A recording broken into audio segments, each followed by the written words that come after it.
நம்மளோட சிஎம் விஜய் சாரே இவங்க கூட நடிச்சிருக்காங்கன்னு சொல்கிறப்போ எனக்கே ரொம்ப ஷாக்கிங்காக இருந்துச்சு.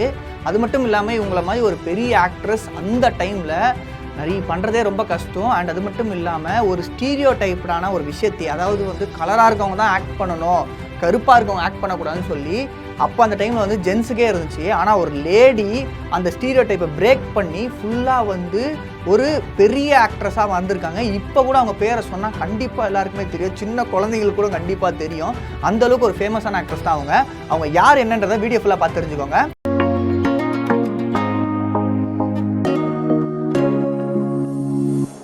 சிலுக்குன்னு சொன்னாலே எல்லாருக்கும் ஃபர்ஸ்ட் ஞாபகம் வருது சிலுக்கா அப்படின்னு சொல்லிட்டு நம்மளோட யார் சொல்லுவார், விஜய் சூர்யா. இன்றைக்கி வர அவருக்கு பிறந்த நாள். விஜய் சூர்யா சொல்லுவார்ல வந்து சிலுக்கா அப்படின்னு சொல்லி. அந்த அளவுக்கு இன்ன வரைக்குமே வந்து சிலுக்குன்னு பேர் சொன்னால் எல்லாருக்குமே ரொம்ப பிடிக்கும், ரொம்ப தெரியும். அந்த அளவுக்கு ஒரு பெரிய ஃபேமஸான ஒரு ஆள் சிலுக்கு சுமிதா அவர்கள் தான். அவங்கள பற்றி இன்றைக்கி நம்ம பேச போகிறோம். சிலுக்கு சுமிதான்னு சொல்கிறாங்களா, அவங்க உண்மையான பேர் சிலுக்கு சுமிதா கிடையாது, விஜயலட்சுமி அவங்களோட உண்மையான பேர். எவ்வளோ அழகான ஒரு உண்மையான பேரில் அவங்களுக்கு விஜயலட்சுமி அப்படின்னு சொல்லி வச்சுருக்காங்க. இவங்க வந்து டிசம்பர் 2ஆம் தேதி 1960 அப்போ பிறந்திருந்தாங்க. எங்கன்னா வந்து ஆந்திர பிரதேசில் பிறந்தாங்க. அவங்களோட ஆக்டிவ் பீரியட்ஸ்னு சொல்கிறப்போ வந்து 1979 ஆரம்பிச்சு 1996 வரைக்கும் பண்ணியிருந்தாங்க. இனிஷியலாக அவங்க வந்து ஸ்கூல் ட்ராப் அவுட் பண்ணிட்டாங்க. அவங்க சின்ன குழந்தையா இருக்கும் போதே வந்து ஸ்கூலை ட்ராப் அவுட் பண்ணிட்டாங்க.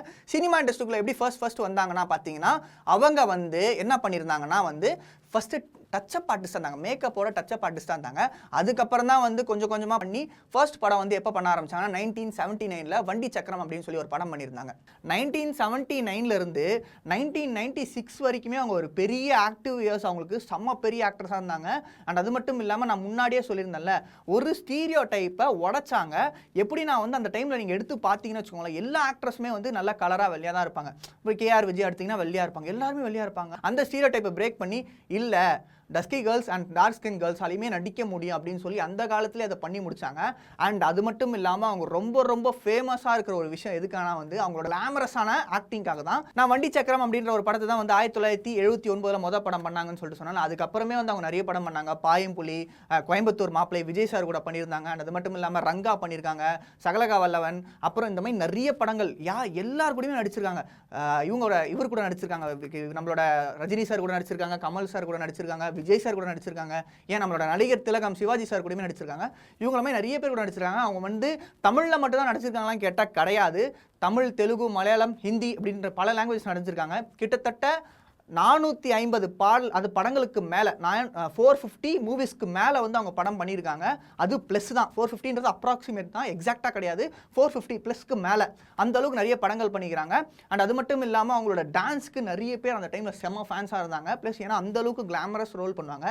இன்றைக்கி வேணால் ஆக்ட்ரஸ் வந்து கிளாமராக வந்து யார் வேணால் இருக்கலாம். ஒரு இப்போ நயன்தாரா வச்சுக்கோங்க, அனுஷ்கா வச்சுக்கோங்க, த்ரிஷா வச்சுக்கோங்க, இப்போ எல்லா ஆக்ட்ரஸுமே வந்து நான் கிளாமராக ரொம்ப நிறைய பண்ணிக்கிட்டு இருக்காங்க.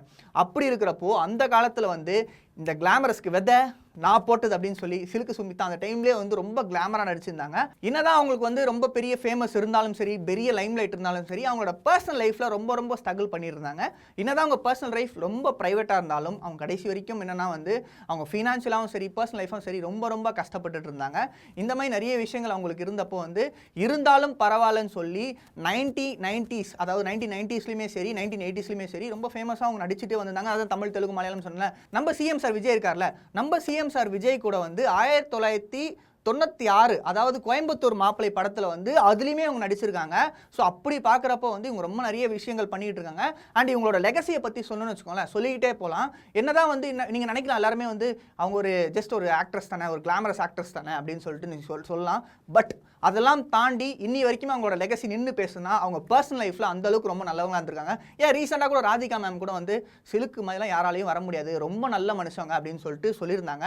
அண்ட் அது மட்டும் இல்லாமல் அவங்கள பற்றின புக்ஸ் இருக்குது, டாக்குமெண்ட்ரி ஃபிலிம்ஸ் இருக்குது. ஏன் ஹிந்தியில் அது ஒரு படமாகவே எடுத்தாங்க. 2011 தி டர்ட்டி ஃபிலிம் அப்படின்னு சொல்லி ஒரு படம் பண்ணியிருந்தாங்க. இந்த படத்துக்கு வந்து ஆக்ட்ரஸ் வித்யா பாலன் தான் வந்து இந்த படத்தோட ஹீரோயின் அப்போ நடிச்சிருந்தாங்க.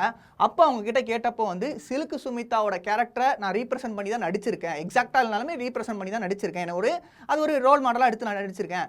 அந்த கேரக்டர் எடுத்து நடிக்கிறப்போ வந்து எனக்கே அவங்கள பற்றி நடிக்கிறப்போ எனக்கு ரொம்ப பெருமையாக இருந்துச்சு அப்படின்னு சொல்லிட்டு அவங்களும் நிறைய சொல்லிட்டு இருந்தாங்க. ஸோ இந்த மாதிரி வந்து நிறைய ஆக்டர்ஸ்க்கு, அதாவது 1990s 80ஸ்லேயே வந்து இப்போ வரைக்கும் சரியா அவங்க எல்லாருக்குமே வந்து ஒரு இன்ஸ்பிரேஷனாக இருக்கிற ஆக்டர்ஸ் மட்டும் இல்லாமல் எல்லாருக்குமே இப்பயும் சொன்னாலும் தெரிகிற அளவுக்கு வந்து அவங்க ஒரு ரோல் மாடலாக இருக்காங்க அப்படின்றதையும் சொல்லிக்கலாம். என்னதான் அவங்களோட ஒர்க் வைஸ் அவங்க வந்து கிளாமரஸாக நடித்தாலும் சரி அண்ட் ரொம்ப இதாக லைக் கிளாமரஸாக நடித்தாலும் அந்த மாதிரி ஐட்டம் டான்ஸ் ஆனாலும் சரி, பட் அவங்க பர்சனல் லைஃப்பில் அவங்க ரொம்ப நல்லவங்களா இருக்கிறதுனால தான் வந்து அவங்கள பற்றின நிறைய விஷயங்கள் இன்னி வரைக்கும் நின்று பேசிக்கிட்டு இருக்கு. அண்டு உங்களுக்கு வந்து சில்க் சுமிதா ஃபஸ்ட்டு நீங்கள் எப்படி பார்த்தீங்க, எதில் பார்த்தீங்க, அண்ட் அவங்கள பற்றி உங்களுக்கு எப்படி இந்த விஷயம் எப்படி தெரிஞ்சுது அப்படின்றத வந்து மறக்காமல் கமெண்ட் பாக்ஸில் கமெண்ட் பண்ணிவிட்டு ஜெம் சினிமாஸை சப்ஸ்கிரைப் பண்ணிக்கோங்க. இதே மாதிரி வேற ஒரு சூப்பரான சினிமா அப்டேட்டோட உங்களை வந்து சந்திக்கிறேன். அதுவரை டாடா பாபான்னு சொல்லிட்டு விடைபெறுவது உங்கள் விஜே ஆரோன்.